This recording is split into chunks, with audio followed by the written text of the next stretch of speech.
जिले की हलचल। आकाशवाणी लखनऊ से प्रस्तुत है जिले की हलचल। आज सुनिए वाराणसी और अंबेडकर नगर जिलों की हलचल। पहले सुनते हैं वाराणसी जिले की हलचल। आलेख और स्वर है मनीष सिंह का।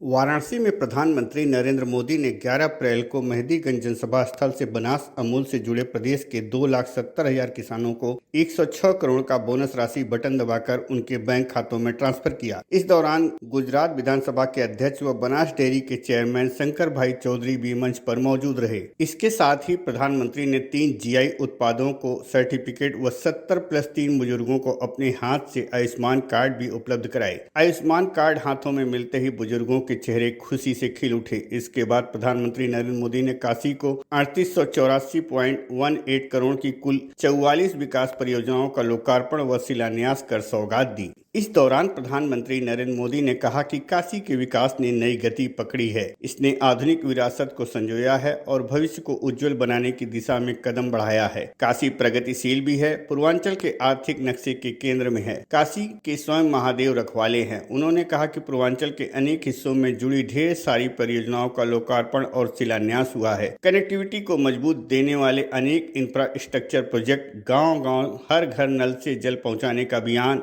शिक्षा, स्वास्थ्य और खेल सुविधाओं का विस्तार और हर क्षेत्र में हर परिवार, हर युवा को बेहतर सुविधाएं देने का संकल्प पूरा हुआ है। उन्होंने कहा कि यह सारी योजनाएं पूर्वांचल को विकसित पूर्वांचल बनाने की दिशा में मील का पत्थर बनने वाली हैं। काशी के हर निवासी को इन योजनाओं से खूब लाभ मिलेगा। इन सभी विकास परियोजनाओं के लिए प्रधानमंत्री ने बनास के लोगों सहित पूर्वांचल के लोगों को बधाई दी। पीएम मोदी ने कहा, सामाजिक चेतना के प्रति महात्मा ज्योतिबा फूले की जयंती भी है। महात्मा ज्योतिबा फूले और सावित्रीबाई फूले जी ने जीवन भर नारी शक्ति के ही आत्मविश्वास और समाज कल्याण के लिए संकल्पित रहे। उनके विचारों को, उनके संकल्पना को नारी सशक्तिकरण के उनके आंदोलन को आगे बढ़ा रहे हैं, नई ऊर्जा दे रहे हैं। इस अवसर पर मुख्यमंत्री योगी आदित्यनाथ ने प्रधानमंत्री का स्वागत करते हुए कहा कि हरियाणा, महाराष्ट्र और दिल्ली विधानसभा चुनाव में ऐतिहासिक विजय के साथ ही दिव्य और भव्य महाकुंभ के आयोजन के उपरांत प्रधानमंत्री की यह पहली काशी यात्रा है। दिव्य और भव्य महाकुंभ के इस आयोजन में काशी भी इसका साक्षी बना। उन्होंने कहा कि देश और दुनिया से आने वाला हर श्रद्धालु पिछले 11 वर्ष में प्रधानमंत्री के नेतृत्व और मार्गदर्शन में इस नई काशी और बाबा विश्वनाथ की पावन धरा को नए कलेवर के रूप में देखने को उतावला दिखाई दे रहा था। 45 दिनों के इस आयोजन के अवसर पर काशी में भी एक महासमागम दिखाई दे रहा था और इस दौरान 3 करोड़ से अधिक श्रद्धालु काशी आकर बाबा विश्वनाथ के पावन धाम में दर्शन करके पुण्य के भागीदार बने। महाकुंभ की सफलता, उसकी भव्यता और उसकी दिव्यता प्रधानमंत्री के मार्गदर्शन और नेतृत्व में एक नई ऊंचाई को छूती हुई दिखाई दी। यह सब संभव हुआ है स्वच्छता के प्रति प्रधानमंत्री ने जो गाइडलाइन दी और सुरक्षा के प्रति सतर्कता के बारे में जो निर्देश दिए उसका पालन करके। उन्होंने कहा कि नमामि गंगे परियोजना के बाद हर श्रद्धालु जिसने मां गंगा, मां यमुना और मां सरस्वती की त्रिवेणी में डुबकी लगाई, उसने अपने आप को अभिभूत होता हुआ पाया। नमामि गंगे परियोजना की सफलता के कारण महाकुंभ भी आज सफल हुआ है। गौरतलब है कि प्रधानमंत्री का अपने संसदीय क्षेत्र काशी से विशेष लगाव हो। उनको जब भी मौका मिलता है वह काशी पहुंच जाते हैं और काशी वासियों से संवाद करके साथ ही उन्हें भारी भरकम विकास परियोजनाओं का सौगात जरूर देते हैं। वह लगभग 11 वर्ष में 50वीं बार शुक्रवार को काशी पहुंचे। भारत रत्न बाबा साहब भीमराव अंबेडकर की जयंती जनपद में धूमधाम से मनाई गई। सर्किट हाउस सभागार में आयोजित कार्यक्रम में मंत्री रविंद्र जायसवाल, डीएम एस राजलिंगम, अपर पुलिस आयुक्त एस चिन्नप्पा, महानगर अध्यक्ष प्रदीप अग्रहरी सहित अन्य उपस्थित गणमान्य द्वारा बाबा साहब के छायाचित्र पर माल्यार्पण एवं श्रद्धा सुमन अर्पित किया गया। इस अवसर पर कार्यक्रम को संबोधित करते हुए श्री जायसवाल ने कहा कि पहले हमारे समाज में छुआछूत सहित अनेक प्रकार की कुरीतियां थीं, जिन्हें बाबा साहब ने दूर करने का प्रयास किया। उन्होंने सभी के लिए शिक्षा पर जोर दिया। भारत के संविधान के निर्माण में प्रमुख भूमिका निभाई, इसलिए उन्हें संविधान निर्माता कहा गया। उन्होंने सभी वर्गों के प्रतिनिधित्व पर जोर दिया। मंत्री ने कहा कि बाबा साहब भीमराव अंबेडकर जी की जयंती पर संकल्प लें कि हम जातिगत भावना से ऊपर उठकर सभी के साथ समता का व्यवहार करेंगे और संविधान के आदर्शों के अनुरूप भारत को सशक्त और मजबूत राष्ट्र बनाने में अपना योगदान देंगे। उपस्थित वक्ताओं द्वारा बाबा साहब के व्यक्तित्व व कृतित्व पर प्रकाश डालते हुए उनके आदर्शों तथा पद चिन्हों का अनुसरण करने का संकल्प लिया गया। इस अवसर पर जनपद के समस्त कार्यालयों में बाबा साहब के छायाचित्र पर माल्यार्पण कर संविधान निर्माण में उनके योगदान की चर्चा कर अंबेडकर जयंती मनाई गई। इस अवसर पर स्कूली बच्चों द्वारा हमारा संविधान हमारा अभिमान पोस्टर बैनर के साथ क्वींस कॉलेज से मल्दिया तक प्रभात फेरी रैली निकालकर बाबा साहब को याद किया गया। इसी प्रकार जनपद के ग्रामीण क्षेत्रों में भी समारोह आयोजित कर बाबा साहब भीमराव अंबेडकर की जयंती धूमधाम से मनाई। हनुमान जयंती के अवसर पर शनिवार 12 अप्रैल को भक्त श्रद्धा और उल्लास से सरोबार रहे। सुबह से शहर से लेकर गांव तक 500 से अधिक हनुमान मंदिरों में हनुमान जी का बाल स्वरूप में श्रृंगार हुआ। वहीं मंदिरों में राम नाम संकीर्तन, सुंदरकांड पाठ सहित अनेक विविध अनुष्ठान किए गए। वाराणसी जिले की हलचल के बाद आइए सुनते हैं अम्बेडकर नगर जिले की हलचल। आलेख और स्वर है अनुराग चौधरी का।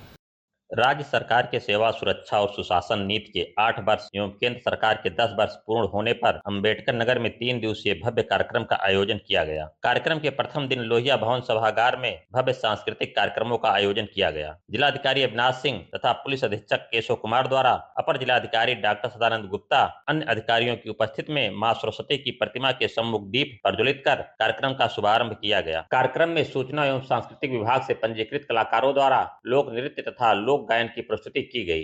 8 वर्ष की उपलब्धियों नीतियों के प्रति जन जागरूकता हेतु सूचना विभाग द्वारा सबका साथ सबका विकास उत्कर्ष के 8 वर्ष नामक बुकलेट और फोल्डर को जन सामान्य में वितरित किया गया। कार्यक्रम के आखिरी दिन जीएसटी जटिलता से सरलता की ओर और अंत्योदय से सर्वोदय संवाद कार्यक्रम का आयोजन हुआ। इस कार्यक्रम में जिला पंचायत अध्यक्ष साधु वर्मा और एमएलसी हरिओम पांडे ने अपने विचार व्यक्त किए। बदलते मौसम और लगातार बढ़ रही गर्मी की वजह से होने वाली बीमारियों के मद्देनजर रोगों से बचाव और उपचार हेतु जिलाधिकारी की अध्यक्षता में डिस्ट्रिक्ट टास्क फोर्स की बैठक संपन्न हुई। बैठक में गर्मी के प्रभाव के कारण उत्पन्न होने वाले रोगों के प्रबंधन एवं प्रभावी तैयारी के संबंध में रणनीति बनाई गई। अंबेडकर नगर में राज्य स्तरीय महिला पुरुष बैडमिंटन प्रतियोगिता का आयोजन किया गया। महिला डबल का फाइनल मैच आजमगढ़ के सगुन एवं श्रेय और गोरखपुर के अंजलि व समीना के बीच खेला गया। इस मैच में गोरखपुर की टीम ने 21-14 के अंतर से मैच जीतकर खिताब पर कब्जा किया।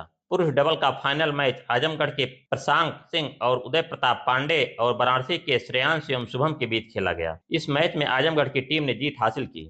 जिला विज्ञान क्लब अंबेडकर नगर के तत्वाधान में जमीनी स्तर के नव प्रवर्तकों के लिए जिला स्तरीय नव प्रवर्तन प्रदर्शनी का आयोजन किया गया। कार्यक्रम का शुभारंभ जिला आयकर अधिकारी चंद्र प्रकाश विश्वकर्मा और वरिष्ठ मानसिक रोग विशेषज्ञ डॉक्टर जेके वर्मा ने किया। प्रदर्शनी के विजेताओं को आर्थिक पुरस्कार दिया गया। अंबेडकर नगर में चैत्र नवरात्रि और ईद का त्योहार काफी उत्साह से मनाया गया। जिले वासियों ने गंगा जमुनी तहजीब की मिसाल पेश कर एक दूसरे को बधाई दी। डीएम अविनाश सिंह ने नवरात्रि के प्रथम दिन श्रवण धाम में स्थापित प्रभु श्री राम की प्रतिमा का पूजन किया। डीएम और एसपी केशव कुमार ने ईदगाहों पर जाकर रोजेदारों को ईद की बधाई दी। सुरक्षा के मद्देनजर पूरे जिले में व्यवस्था चाक चौबंद रही। संवेदनशील इलाकों में पुलिस की सक्रियता बनी रही।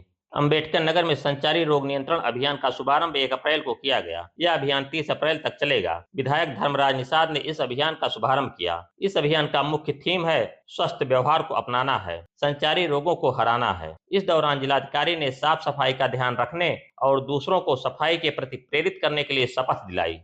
अंबेडकर नगर में पूरे देश के खिलाड़ी अपनी प्रतिभा का जौहर दिखाएंगे। आगामी 20 से 24 अप्रैल तक ऑल इंडिया हैंडबॉल प्रतियोगिता का आयोजन होगा। इस प्रतियोगिता में 31 प्रदेशों की टीम प्रतिभाग करेगी। 47वें all India boys handball championship प्रतियोगिता के सफल आयोजन को लेकर जिला प्रशासन ने तैयारी शुरू कर दी है। इस प्रतियोगिता के लिए शुभांकर और लोगों के साथ आदर्श वाक्य भी जारी कर दिया गया है। इस प्रतियोगिता में शामिल होने वाले खिलाड़ियों के स्वागत के लिए विशेष तैयारी की जा रही है। डीएम ने कार्यक्रम की जानकारी देते हुए बताया कि राष्ट्रीय हैंडबॉल प्रतियोगिता का जो आगाज है जनपद अंबेडकर नगर में 20 तारीख से लेकर 24 तारीख तक इसका आयोजन हो रहा है।